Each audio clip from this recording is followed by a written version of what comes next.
샬롬, 2023년 1월 13일 금요일입니다. 기도하겠습니다. 주님, 오늘도 주의 말씀으로 하루를 시작할 수 있도록 인도해 주시니 감사드립니다. 사랑하는 주님, 사람들이 듣고 싶어 하는 것을 말하고 보려고 하는 대로 행동하고 판단하려는 대로 판단하는 유혹에 빠지지 않게 하소서. 무슨 일을 하든지 주님의 뜻을 묻게 하소서. 예수님의 이름으로 기도드립니다. 아멘. 오늘의 말씀은 사무엘상 14장입니다.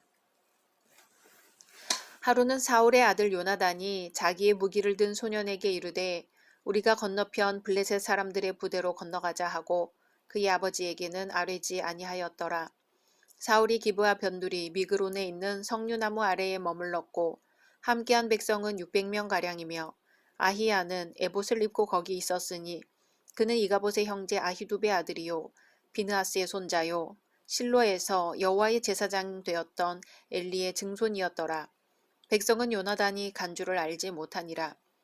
요나단이 블레셋 사람들에게로 건너가려 하는 어기 사이 이쪽에는 험한 바위가 있고 저쪽에도 험한 바위가 있는데 하나의 이름은 보세스요 하나의 이름은 세네라. 한 바위는 북쪽에서 믹마스 앞에 일어섰고 하나는 남쪽에서 게바 앞에 일어섰더라. 요나단이 자기의 무기를 든 소년에게 이르되 우리가 이 할례 받지 않은 자들에게로 건너가자. 여호와께서 우리를 위하여 일하실까 하노라. 여호와의 구원은 사람이 많고 적음에 달리지 아니하였느니라. 무기를 든 자가 그에게 이르되 당신의 마음에 있는 대로 다 행하여 앞서가소서. 내가 당신과 마음을 같이하여 따르리이다.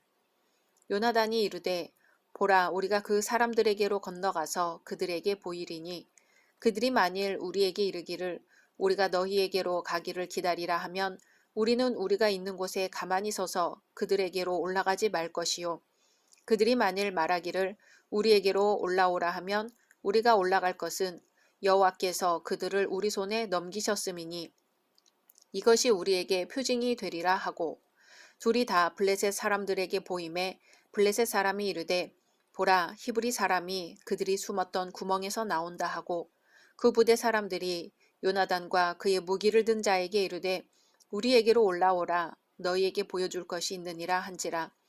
요나단이 자기의 무기를 든 자에게 이르되 나를 따라 올라오라 여호와께서 그들을 이스라엘의 손에 넘기셨느니라 하고 요나단이 손발로 기어 올라갔고 그 무기를 든 자도 따랐더라.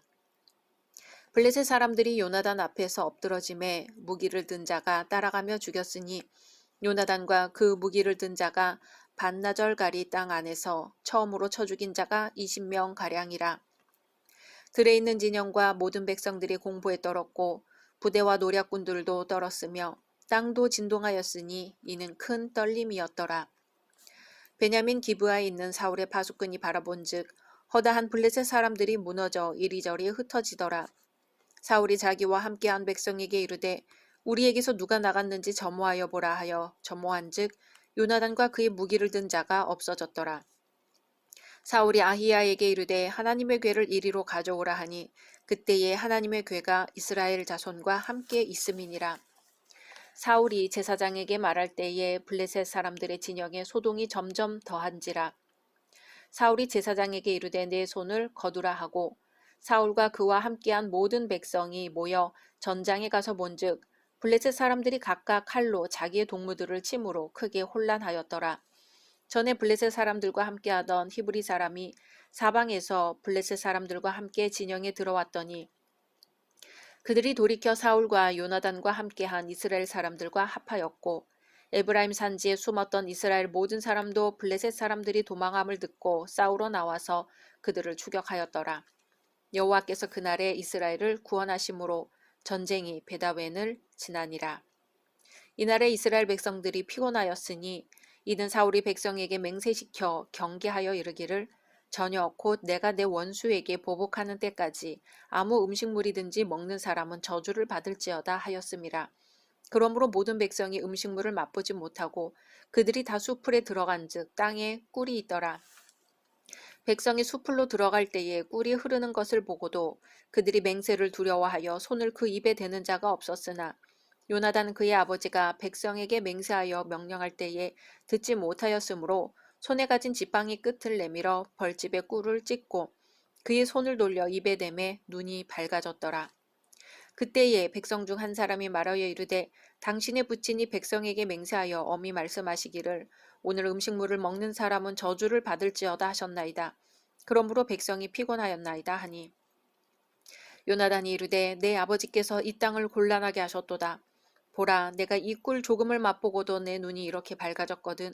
하물며 백성이 오늘 그 대적에게서 탈취하여 얻은 것을 임의로 먹었더라면 블레셋 사람을 살육함이 더욱 많지 아니하였겠느냐.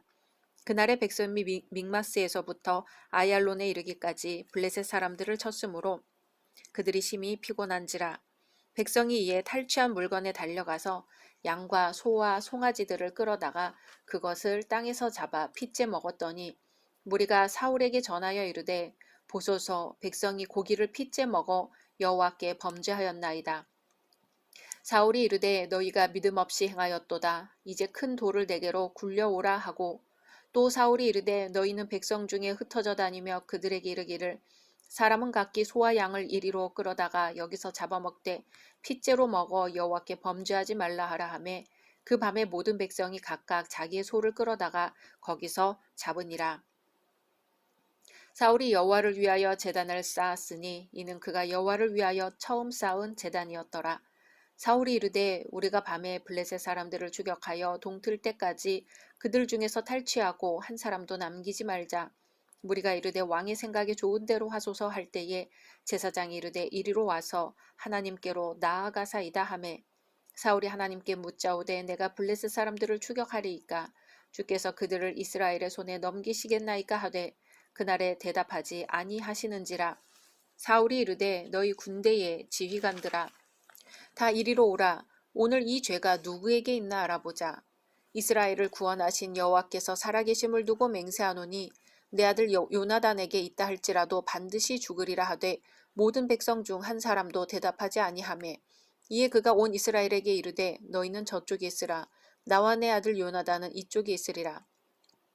백성이 사울에게 말하되 왕의 생각이 좋은 대로 하소서 하니라. 이에 사울이 이스라엘의 하나님 여호와께 아뢰되 원하건대 실상을 보이소서 하였더니 요나단과 사울이 뽑히고 백성은 면한지라.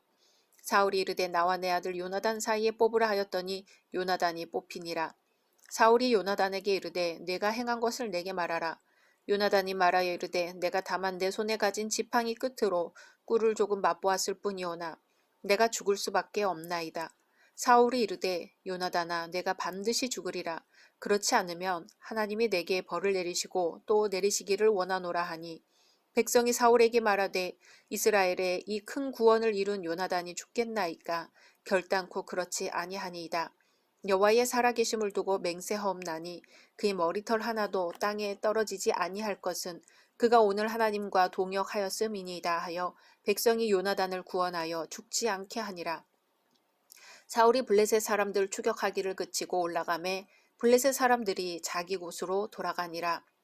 사울이 이스라엘 왕위에 오른 후에 사방에 있는 모든 대적 곧 모압과 암몬 자손과 에돔과 소바의 왕들과 블레셋 사람들을 쳤는데 향하는 곳마다 이겼고 용감하게 아말렉 사람들을 치고 이스라엘을 그 약탈하는 자들의 손에서 건졌더라. 사울의 아들은 요나단과 이스비와 말기수아요. 그의 두 딸의 이름은 이러하니 맏딸의 이름은 메라비요 작은 딸의 이름은 미갈이며 사울의 아내의 이름은 아히노아미니 아히마아스의 딸이요 그의 군사령관의 이름은 아브넬이니 사울의 숙부 넬의 아들이며 사울의 아버지는 기스요 아브넬의 아버지는 넬이니 아비엘의 아들이었더라. 사울이 사는 날 동안에 블레셋 사람과 큰 싸움이 있었으므로 사울이 힘센 사람이나 용감한 사람을 보면 그들을 불러 모았더라. 아멘. 오늘 말씀은 좀 길었죠. 백성들의 요구로 왕위에 오른 사울은 앞장에서 하나님의 첫 번째 시험을 통과하지 못했습니다.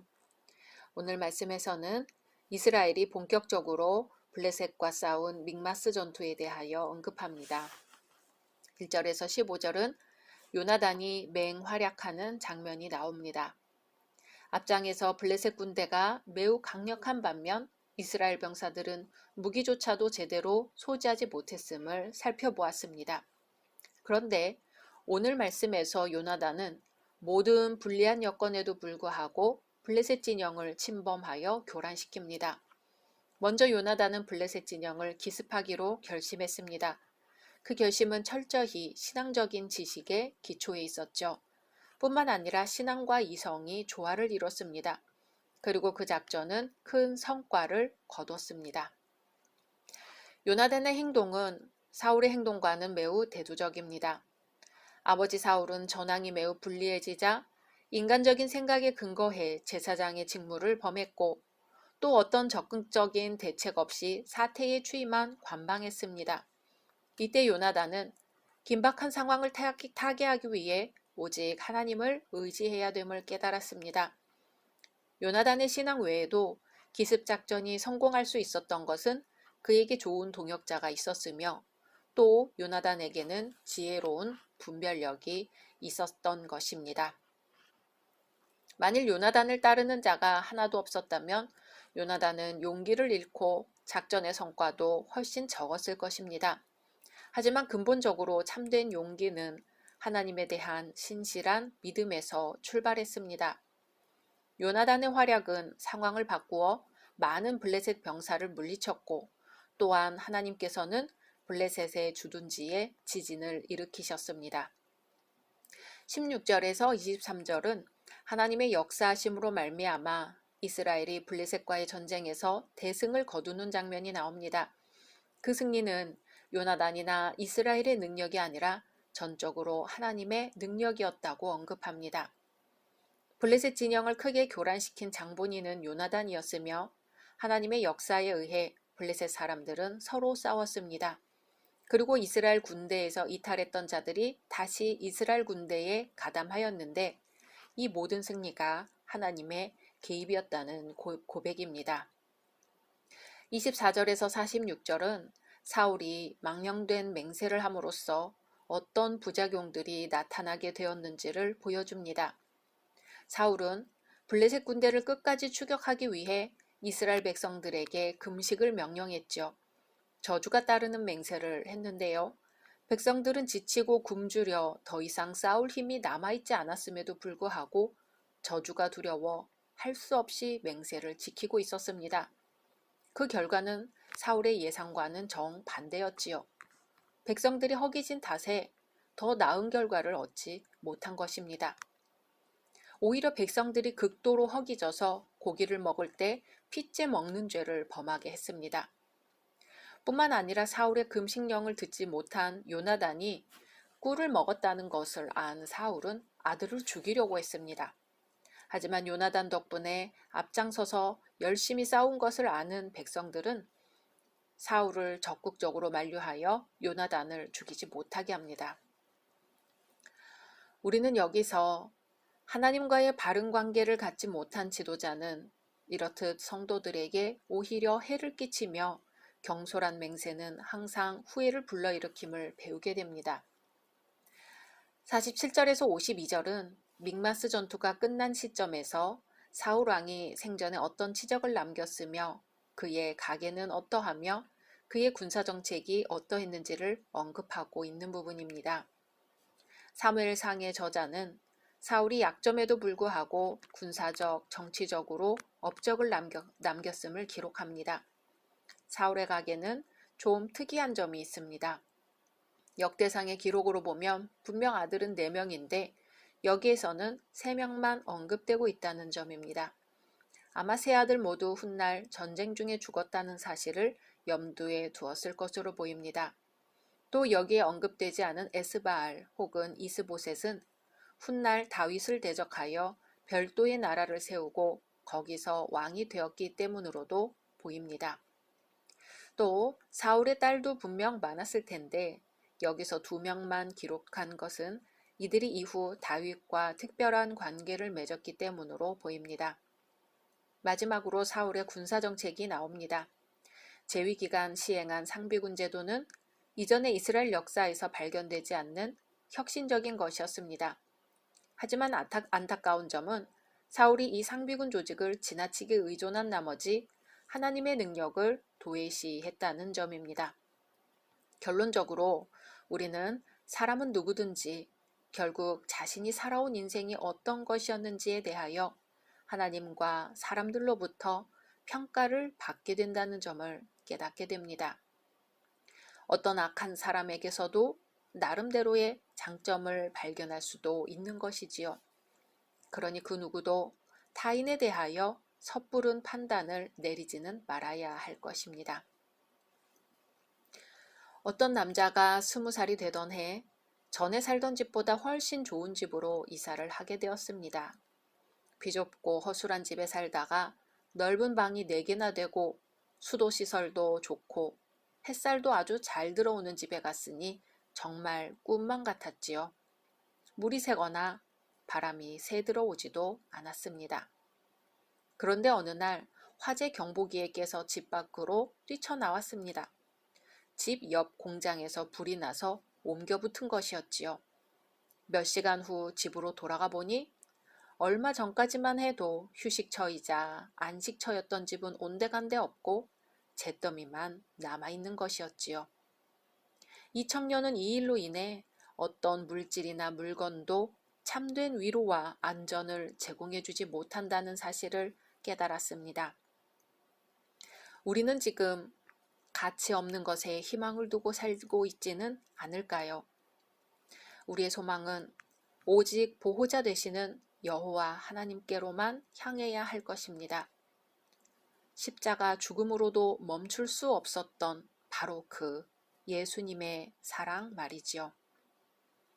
각자 말씀 묵상하신 후 주기도문으로 마치겠습니다.